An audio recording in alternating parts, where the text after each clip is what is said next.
Hi, my name is Connor, and today I will be giving a speech concerning the internment of Uighur Muslims in China. Who here is familiar with the tragic events of the Holocaust? Probably everyone. Then you will all be surprised to learn that similar events are occurring right now in China despite a distinct lack of global media attention.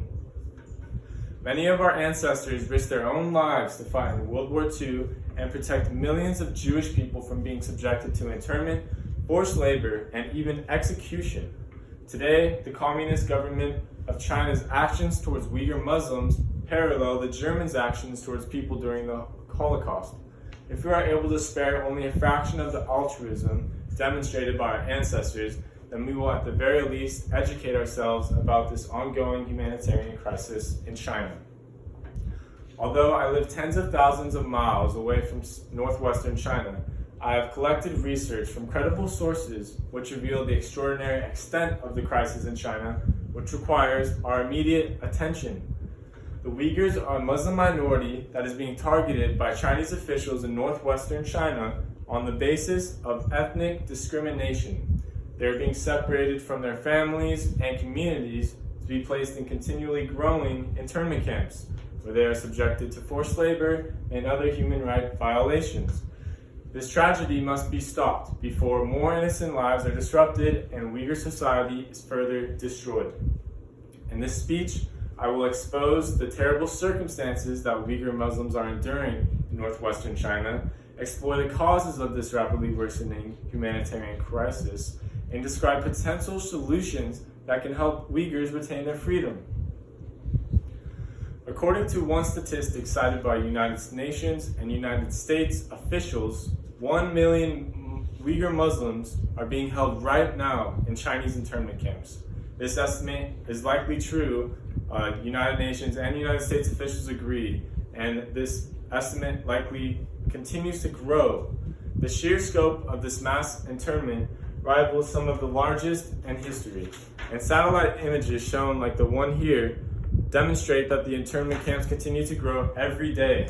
Thus, more and more Uyghurs are being detained constantly at an unprecedented rate. A new study carried out by the Australian Strategic Policy Institute found that Nike, Adidas, Apple, Microsoft, and Samsung have been linked to forced labor by Uyghurs. This demonstrates the widespread use of forced Uyghur labor in China and the fact that it has far-reaching consequences. It is astonishing that 83 companies, including some of the most largest brands in the United States, have been discovered to have been involved in exploiting Uyghur forced labor either directly or indirectly. The fact that products from these companies are commonplace in American households makes it appalling that some of these products were a result of forced labor.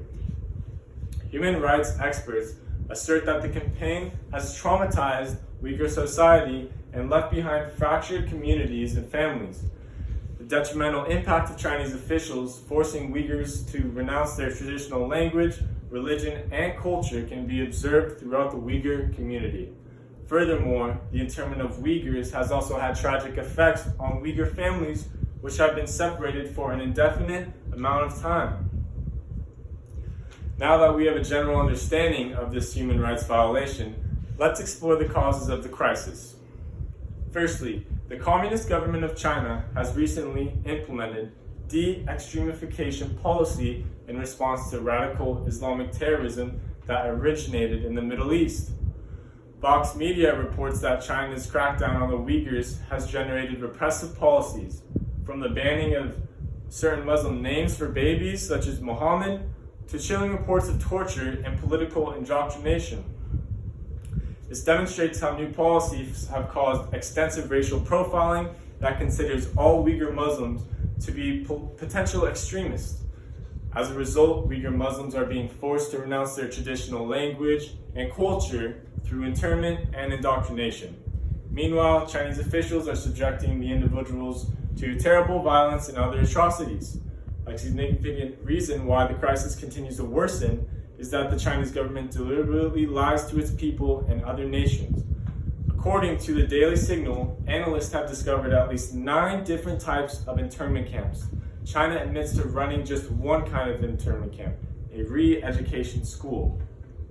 Chinese government refuses to take responsibility for their actions, and they are explicitly dishonest about the internment of Uyghurs.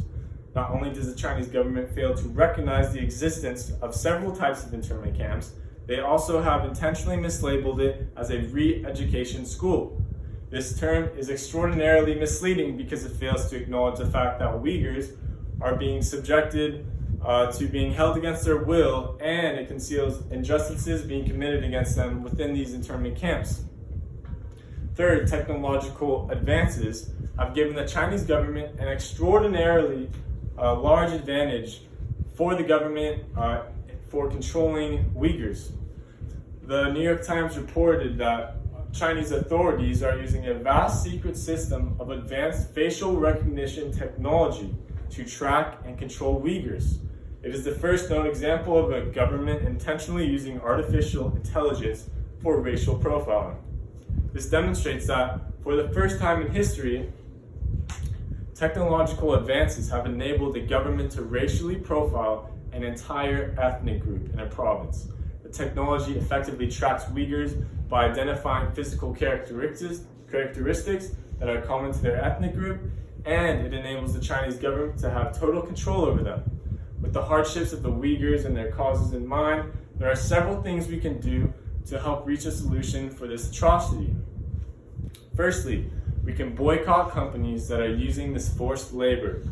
The reliance of major multinational companies on forced labor to manufacture their products, whether it be direct or indirect, is unacceptable.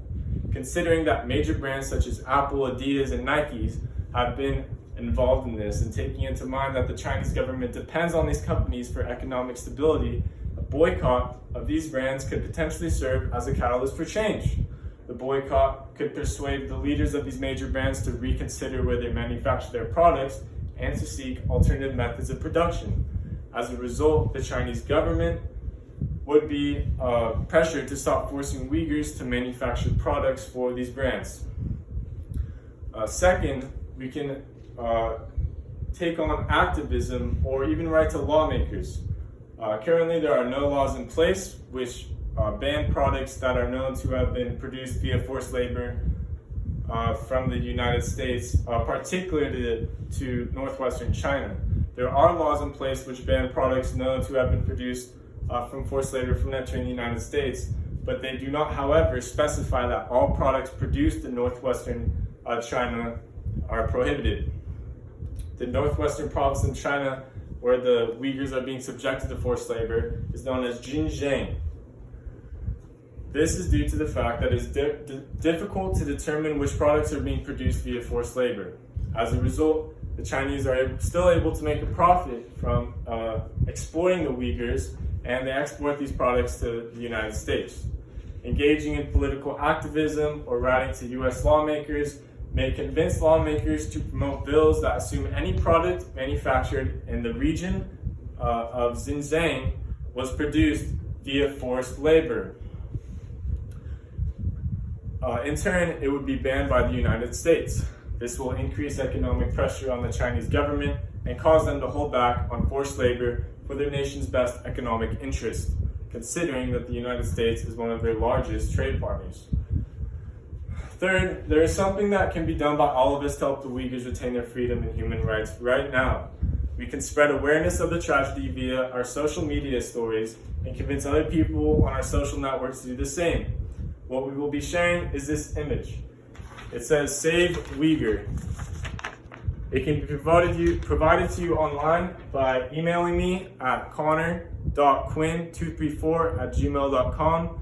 That is connor.quinn234@gmail.com. Once you email me, I will respond with this photo, and it can be posted to your social media stories. Once we share this photo, those of us who recognize that the crisis is unmistakably requires our immediate attention and energy, we will take action to increase publicity of the issue, which is essential if we want to incite change. Growing publicity, major brands and government officials will be forced not to look the other way when it comes to the internment of Uyghurs. We all have to act now and share this image via social media if we hope to prevent the humanitarian crisis that threatens the lives of thousands from continuing on. In conclusion, the Uyghur Muslims are having their human rights violated by Chinese officials because of their status as an ethnic minority. Families and communities are being separated while Uyghurs are being detained, and constantly expanding internment camps within these walls. The Uyghurs are enduring forced labor, indoctrination, and other atrocities. Together, we must work towards regaining freedom for the Uyghurs to prevent the devastation of millions of innocent lives and Uyghur culture as a whole. Throughout this speech, I have identified the hardships that Uyghurs are suffering, established the various causes of this crisis, and determined solutions that we can take action to fulfill right now. Although this issue may not directly affect each of us, it is our responsibility to learn from history and deter malevolent forces which seek to destroy entire peoples or cultures. We must work together to change society's approach towards the internment of Uyghur Muslims and make this humanitarian crisis one that cannot be turned away from.